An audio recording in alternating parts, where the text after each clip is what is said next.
Alright, so Mom, can you just start by introducing yourself to us, who you are? My name is Nanaya or Naya Lacey. I was born at Korlebu Hospital Wow. in the 60s, answering Father Nkrumah's call. My parents, my mom was 19, my father was 25. They both came from California, where they are from, and they moved to Ghana. And in the 4 years that they lived here, my sister Ama and myself were born. And after Father Nkrumah was overthrown, they left Ghana. They had to leave. They were told to leave by the new regime. And then 50 years later, I decided to come back. So I've been here for 7 years now.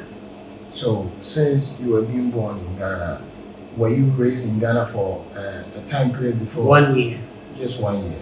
So, after that, I think you being in a country for 1 year, you wouldn't have remembered a whole lot of things about Ghana. So, how did you get to explore Ghana and then come back? I'd always wanted to come back to where I was born. I'd never been back. Yeah. I'd gone to the Congo. I'd gone to Kinshasa, Brazzaville. I'd gone to Nigeria, but my mom still was traumatized by the way she had to leave when she was young, and so she didn't bring us back to Ghana. So I decided to come on my own. So I just got on a plane and I came. I didn't know anyone. My father was very old. My mother never keeps in touch with anyone. My father was old, so the people that he knew had probably passed on or he had lost contact. So Yeah. I just started fresh. Wow. So, do you really think Africa is meant for African Americans? Of course, because it's where we originated. And as much as I understand, like my sister Ama, I'm staying in America. My ancestors here built this place for free, and it's our legacy. And I understand that. I understand why you would, want to stay because it's ours. America is ours because we put in all the blood, sweat, and tears to be there. But I couldn't stay there any longer. I got fed up of watching in Oakland every week another one of my group members that came to our community meetings. There would be less of them because that brother had gotten killed the month before. And it happened so many times for so many years that it just broke my spirit. And then when my 14-year-old stepson was killed in front of his school, and then that was it for me. I said, I've got to leave this place. So, wow, you've been in this terrible movement for a whole lot of time. And you made mention of Americans or like Africans building America and building you. So now that you've seen that a whole lot of Africans have built America or maybe have built America and Europe, why don't they come back home to build Africa to our liking? Okay, so there is the same thing, the same dynamic that goes on here has gone on in America. We have been brainwashed to think that we are inferior, unworthy, and unable to do things unless someone is whipping us to do it. And that mindset change has got to stop. The same as here in Ghana. We have all these resources here, all of these strong men and women, to the tune of 15, 20 million. And we call ourselves poor. And it's impossible to be poor in Ghana because Ghana has got a wealth of gold and diamonds and oil and bauxite and cocoa and fresh air and sun and fish and wildlife. There's just and fruit and just, it's an abundance of everything that everyone needs. But instead, we've been brainwashed. And so we're praying 5 times a day in the mosques and rolling around on the floor, screaming and hollering at, in these churches, begging for what we already have. You see how ridiculous and ironic it is? Yeah. And that's only because our minds have been trained to say that we can't do. Even our God doesn't look like us. You look at these pictures of this white dude they call Jesus, it's all over Ghana, And we look at that. By the time we're age 3, we are already feeling inferior because even our God doesn't resemble us.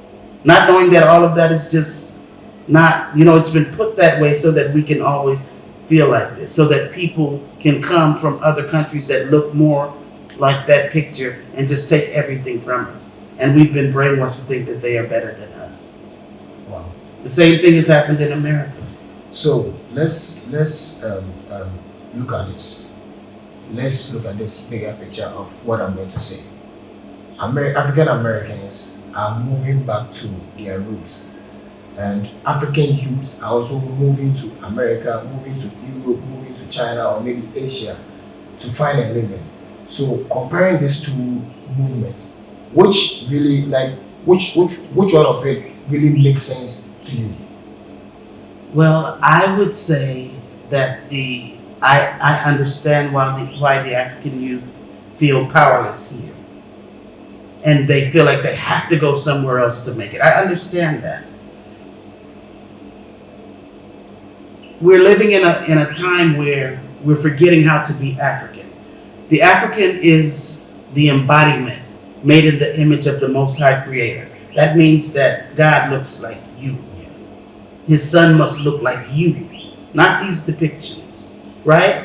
And so we should be acting as the Most High would want us, which would be to take care of our young people, look out for the future generations, and make sure that when we're ancestors, it continues. But the way it stands now, everybody is so hell-bent on trying to be Western and white that we have all of these old cats in parliament and in the government who've forgotten their role. They don't care about you. They don't care about how your children are going to survive in Ghana. So the Chinese come in and they take all of the land in droves. The Lebanese, anybody else can come, and as long as they get paid, it's okay. But they're not looking out for your future. They've forgotten what it means to be an African man or woman. They've forgotten. They've just totally thrown it away. And that's sad, because what are you to do now? Because as long as they get what they want, it's like, fuck you. And I'm sorry for my language, but the chiefs, it's painful. Everybody, nobody is doing as they are tasked to do. You don't just get respect because of your age. Respect is supposed to be earned, but they're not acting respectably.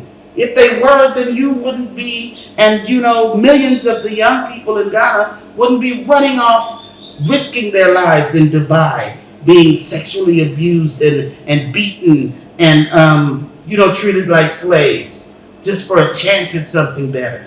They wouldn't be going to America where they're subject to get shot at any time. In any moment, whether they're doing something or not. Because it's not a good place to be. So everybody is risking their life and limb instead of being here where the Creator has already endowed us with everything.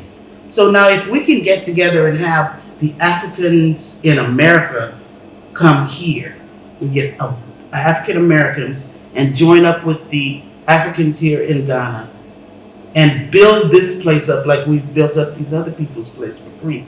This place would look like Dubai in 5-10 years. It doesn't make any sense for our roads to be ragged here in Ghana when we have all of these strong men and women that could be building our roads if they would just put the allocation there. So we have to start thinking of what are we going to do about the people who are governing the place, because they're not doing it with you in mind. They're not doing it with your best interest at heart. And it can be easily switched around because it's so much potential. So much potential in Ghana to just be the best place ever. We have everything. I love Ghana. We have everything. Wow. So let's just talk about this. Do you find it difficult living in Ghana? Not at all. Wow. I mean, I get irritated when I'm driving my car and I keep running into these potholes because there's no need for our roads to be like that, you know. But I've made a space here where I interact with people who are on the same mindset as me. We know who we are. We know we are African. We know that we are the prized and favored children of the Most High God, and we just need to know that that it's going to get better. We're going to change the mindset so that everyone else who looks like you and me is going to realize how great they are, and they're not going to break their neck trying to get an iPhone, you know, or when they don't even have a toilet in their house. You know, they're not gonna break their neck to put on a suit and tie and sit, you know, in an office, making less money than the coconut seller. But because you have on a suit and tie and some, you know, some shoes, you think that that's somehow elevates you, and it doesn't. Being more Western does not make you a better person. So it's best that we have pride in being African, wear our African clothes, be our African selves, speak our African language. Now, I can't speak the language that well, but, you know, I have an excuse because I've been away for 50 years.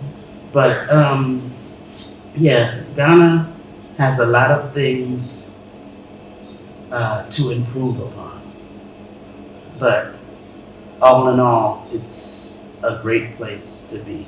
There's always something going on. There's always some cultural event or some party or some, I mean, and the young people are so vibrant and willing to learn. This wall here, I had my painter come in and I said, just use your imagination. Wow. I said, just use your imagination. I want you to just go wild. Because nobody really does. I said, the only thing about Ghanaians is you guys are very straight-laced. You're very formal and good. So I said, no, just use your imagination. Forget everything they've taught you, that you have to stick between the lines. No, make your own lines. So how would you define Africa to a friend who wants to move to Africa, or maybe to the world? How would you define Africa to? I would say that you have to prepare yourself. You can't just come. Mother, Father, God has made it possible for us to start joining now. So let's do that. But let's do it sensibly. Don't come and just think, oh, I'm going to the motherland, she's going to embrace me and I'm going to be okay. No, you're going to have to put some things in place. You can come and get your living situation, you know, pay up your living situation for a year or two for, you know, maybe $3,000 to $6,000. Once that's done, that's like 85% of your issue, because you can, for 2 years, you can now exhale. You don't have to worry about a roof over your head because you have that. So just whatever income you do have, then that will be to for transportation and food, clothing, and getting around to see exactly what it is you want to do. See exactly where your niche is. So the best thing to do is to come prepared to set up your housing, because you can do like I did. I came, and for the first 2 years, I just was squandering money, just throwing money away. Had I only known that I was going to have to build a house, I would have saved that money. It had to have been $30,000 that I just blew. Wow. So maybe your first time coming to Africa, you made a whole lot of mistakes. Lots of mistakes, money mistakes. But I had a ball doing it. I had a good time doing it. But if I had to do it all over again, I would not have squandered so much money. I would have focused. But I didn't have anybody to tell me. I didn't know I was staying. I didn't know. So if you're coming to build a life here, or maybe even half a life here, because I keep telling people, you might not want to stay here all the time, but come and put you up a nice little small house and then go there wherever you want to go, or anywhere in the world, and come back here for 6 months or 3 months or 5 months or 9 months. You know, an African man or maybe an Ewe man will ask you, will tell you, I want to be a concern. I don't know if you know a concern, just gossip. Okay, I want to be inquisitive. I want to know how much you spent when you came to Africa for the first time. How much money I spent? Yes. You mean all together? I just said I blew about $30,000. Wow. But I didn't have to. I could have funneled that into something much more structured. But instead, I was like getting 2,000 CDs out of the ATM every 3 days. Wow.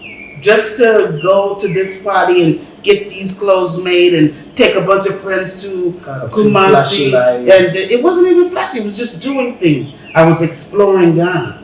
Wow. And when you're moving around Ghana, you got to stay in this hotel or you stay in this place and, you know, you're feeding, you know, the two people that are with you and you're paying their transportation and you.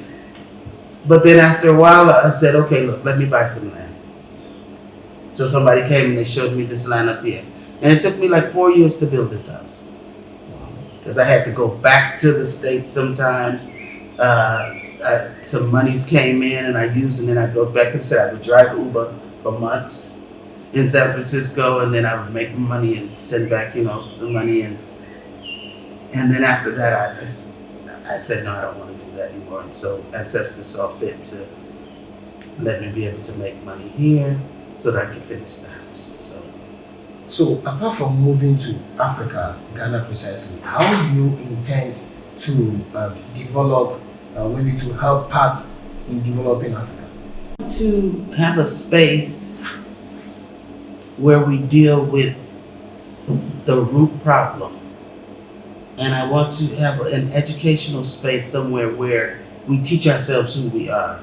It's going to be a mindset change. Once everybody's mind is changed, then we will see everyone doing their best to build up Africa. So that's what I want to get involved in. It's not just for children, it's for adults, elders, but we have to start looking at ourselves differently so that we can see that we are so special. We have a task, you know, because the cradle of civilization is here in Africa. The first men and women found on the planet here in Africa. That means that we are the first human beings on this planet. That means that we are of the Creator. And since we are, we're the custodians of this planet. What we're doing now is we're shirking our responsibilities. Because we're not living up to our potential, we're allowing these others to run roughshod over the planet. And they're messing up the oceans, they're blowing up the seas, they're cutting down all the trees, they're messing up the air quality because we're not doing our job as African people. We're supposed to be doing our job instead of mimicking their silly selves.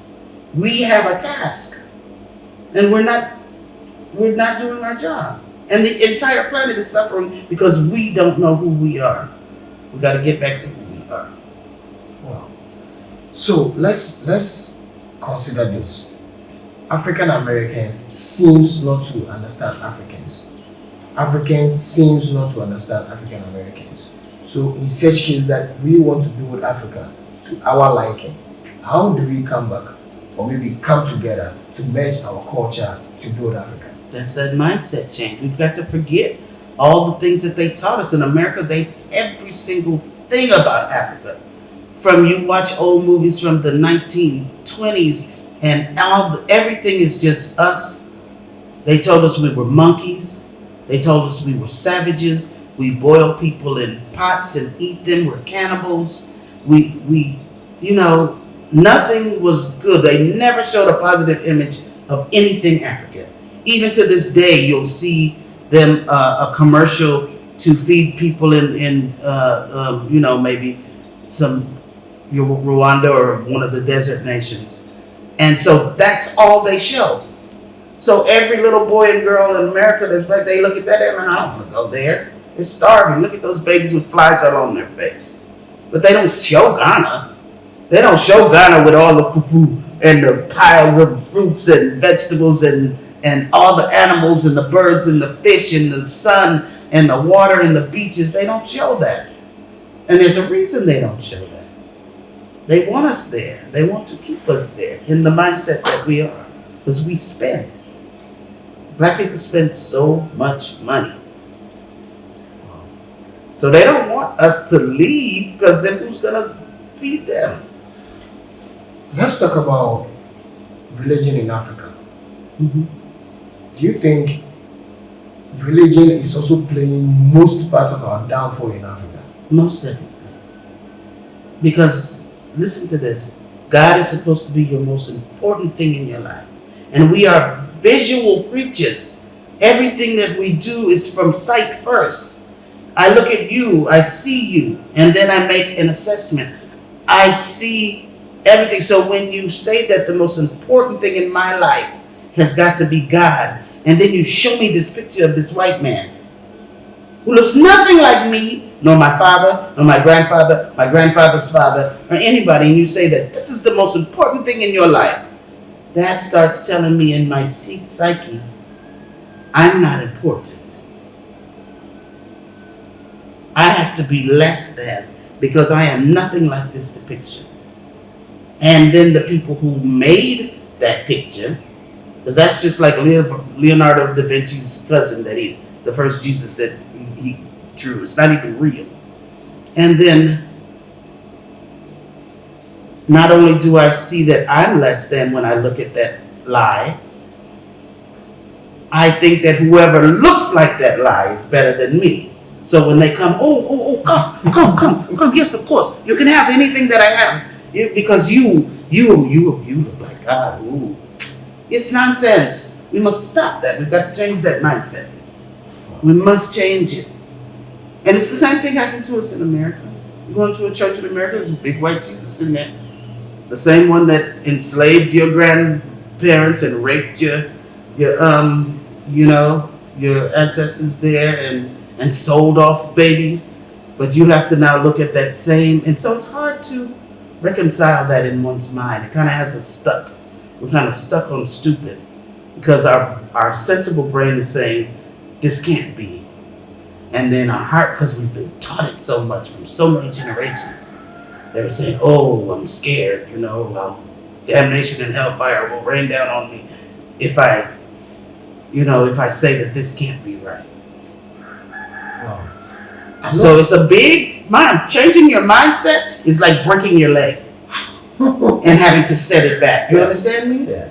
This is generations of things that have been taught to keep us poor in a rich land. There's no way the Ghanaian should ever say they're poor in this rich land where all of these people are coming to take our resources. People don't come to poor places to get things. That is it. So in such situation that some of us have dedicated ourselves to change the mindsets, this bad mindset of Africans and African Americans. But let's look at this. Some African Americans come from the States to Ghana to bring, let me put it this way, but I'm not trying to disrespect somebody. Some are disrespectful. Yes. They bring this kind of their worst culture and worst attitude to Africa for African youth to be learning. Do you think it's also necessary in building Africa? Not only do they bring their worst behavior with the guns and the violence and the homosexuality and all this other stuff, and I say that I have a lot of gay friends in America, but that's not Ghanaian culture. And there are plenty of gay people in Ghana. You leave them be. You don't come and you come and try to make everybody else be gay. I just don't feel like that should be what little African boys and girls need in a country where they already have such a huge task to find themselves so that they can build their country and be the best they can be. They don't need that extra added sexual confusion. So that's one thing. Another thing is you have a lot of African Americans who come here and treat Ghanaians and other Africans as if they're less than them. It's almost like they've come with that same white man mentality. Yeah. from America. So now they want to come and treat their African counterparts as bad as they were treated there, and I don't understand that. Why would you want to project bad feelings that you already feel onto someone else? That makes you weak. You're a coward. You're just not a good person if you can't see that that made you feel bad when they made your grandmother and grandfather have to come in through the back door, or eat food that was discarded. So why would you come here now and act the same way? So we have to do we've got a lot of changes and things to do on both ends so that we can come together. It'll start with us being here and talking to one another. Yeah. I have a lot of Ghanaian friends, but we've kind of fallen out at least 1 or 2 times because they have to check me and I have to check them. This is how I want you to treat me, and they'll tell me this is the way that you must treat me. And then we come to an understanding now. So you guys are checking up on each other. Yeah, we're checking out and making sure that our behavior is what we expect from each other. I won't allow you to disrespect me, and you mustn't allow me to disrespect you. So if I'm doing something that is offensive to you, you've got to tell me, especially if we call ourselves friends. And then we can move forward instead of just going, I don't like her, she did such and such, I'm not talking to her again. No, discuss it with me. Because maybe I might not know how rude I was. Just like there are certain customs like giving and taking things with the left hand. That's not even a thing in America. So if you get upset with me for doing it, you have to realize that that's not the culture that I come from. So give me a pass on that one. Show me about it, and I'll make sure I don't, I'll try not to do it. I'll try to break that habit. Things like that. We learn different things. My final question that I want to ask you, it's about you made mention of changing the mindset of the people in Africa. So how would you help in educating people in changing this kind of negative mindset, about what Africans think that they are poor and they have to move to America to find a living? And another thing is, do you intend to establish a business in Africa in order to also promote Africa to its goal, or maybe develop Africa to its skills that we want it to be? I will do my part in it. There are people much more knowledgeable than I who have businesses, have schools. I don't feel like everyone should come here and try to reinvent the wheel. There are many of us here, thousands of us here, that we can combine with. That's another Western mentality where we feel like we have to go do it ourselves. No, it's much better when we have a bunch of people similarly thinking along the same lines, and then we join forces. My little bit of money might not be enough to do what we're thinking, but if we add 6 or 7 other people with their amounts, now we can actually do it. We can put up a structure. We can show the greatness of the African. And I believe that it has to come from education. When I have 2 Ghana daughters. One of them graduated from UG Legon, but when she first started and she brought me her textbook, all of them, old white men. This is what they're teaching in Ghana, that old white men are the thinkers of the world. You would think that an African never had an original thought if you go to the schools in Ghana. That's got to change. Because when you're constantly bombarded with other people being the thinkers and the doers and the creators, then it's hard for you to realize your potential. It's all by design. We've got to change the design. We've got to redesign it. Nothing that is going on is an accident. There are people who benefit from us thinking less of ourselves. Wow. Great. So can you just name my final question? Final question. Name the best food you've tasted in Africa. I like tozafi. That's my favorite. I love tozafi. So can you prepare it? No. I go to my northern people and they make me my tozafi. Mm-hmm. I like tozafi. It's not the starch so much, it's the soup. I like the soup. I can eat any starch, it doesn't matter to me, but I like the soup. I like the green bean. I like the the ayoyo. That's my favorite. Wow. Easy. So, what would you tell people out there that are wanting to come to Africa but they are afraid and so forth? Come on. I mean, come. There are things that are going to annoy you, but that's going to be the same where you are. But then you'll learn and you'll see and you'll take the best parts. And I guarantee you that for every bad day, it'll only last a short time, and then the rest of the day will be better. And that's in everything you do. Wow. So, like I said, don't be afraid to come to Africa. Africa is for you. And we need you in Africa. Africa is just a simple place, a cheaper place to be.